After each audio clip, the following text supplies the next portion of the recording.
What do my gente, your boys coming through once again with a new video. And on today's video, I want to do a reaction to the Mouse Spot, the channel with Mundo and Boxer Enriquez.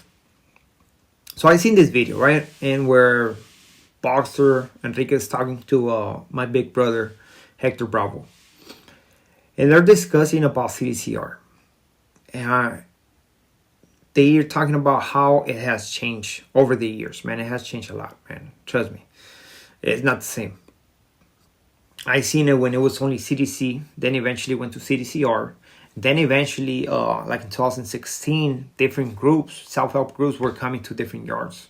I'm not saying that the lower levels didn't have that, which I don't know if they did, but where I was at, there was none of that stuff. Then eventually in 2019, that's when they did the integration yard, which was the biggest mistake they ever did, man. They forced a lot of individuals into becoming violent to one another, you know. A lot of people caught more time. A lot of people got hurt. A lot of people, man, became, and I'm not saying a lot of people, some people became unalive, right? It was chaos. A lot of people were, they were fighting for their lives, man. That's scandalous, man, by CDCR, straight up. Now, they were talking about how things have changed, man, and the whole California model, prison model, right, that they're trying to get from Norway and trying to implement it in the prison of California.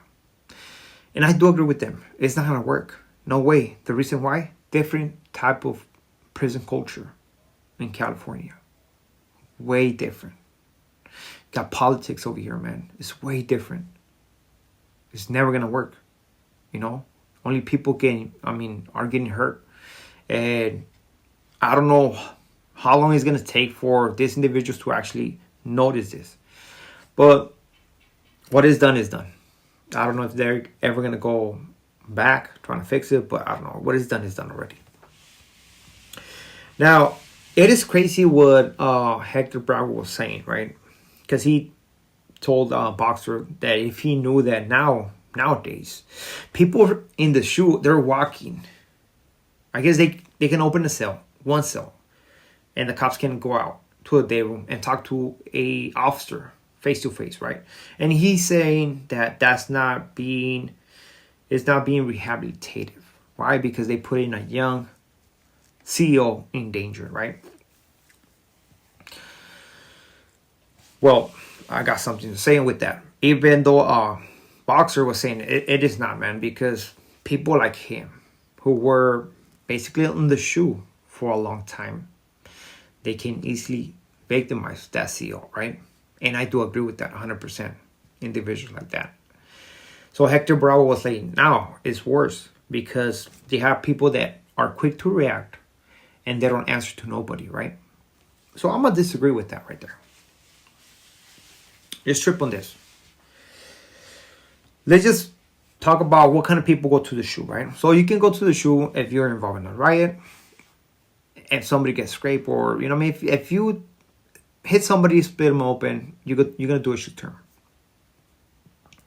The GBI. So you're going to go to the shoe. If you stab somebody, if you assaulted a officer, you're going to go over there. If you're selling drugs. And there's different things, right? That has to do. But that's like the more extreme. Of course, if you want to unalive somebody, you're going to go, right?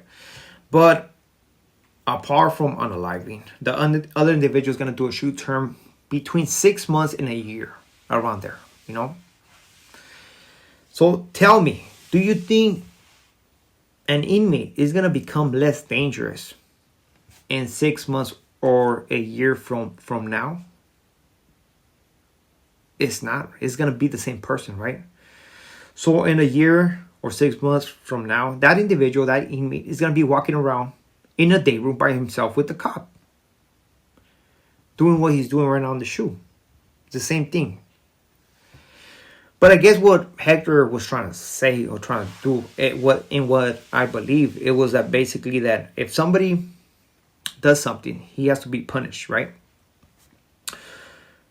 Put them in handcuffs, make them feel like they are in big trouble.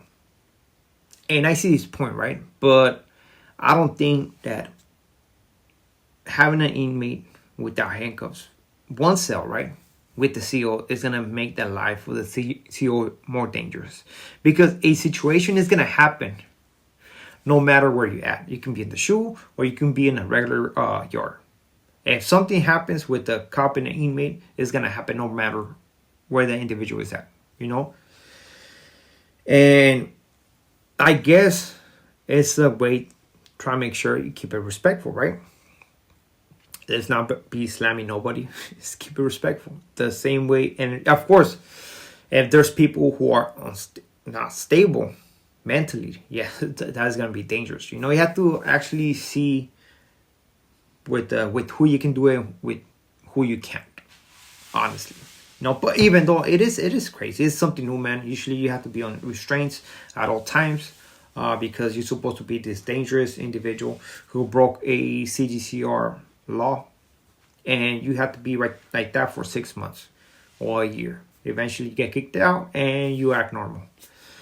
So imagine how those people who, when they open the 180s or SHU kickouts, think like, damn, all these people used to be in restraints and now they're all walking around me. Super dangerous, right? So that's it. Now we're gonna talk about rehabilitation, right? They were talking about the rehabilitation program, right? Stuff like that. And I do agree with Boxer. When it comes down to self-help, when it comes down to education, when it comes down to vocation, all that thing does help individuals, right? I don't think the whole integration is about rehabilitating yourself, but I think the programs who are being offered are rehabilitative, you know, to individuals who take advantage of those programs, man.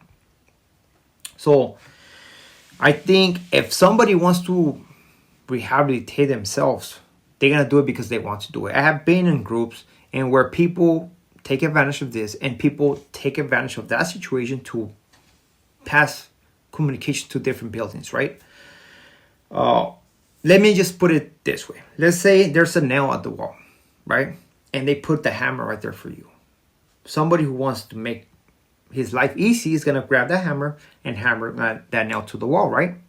But somebody who's going to be stubborn, who wants to struggle through life, is probably going to get a shoe and trying to put the nail into the wall.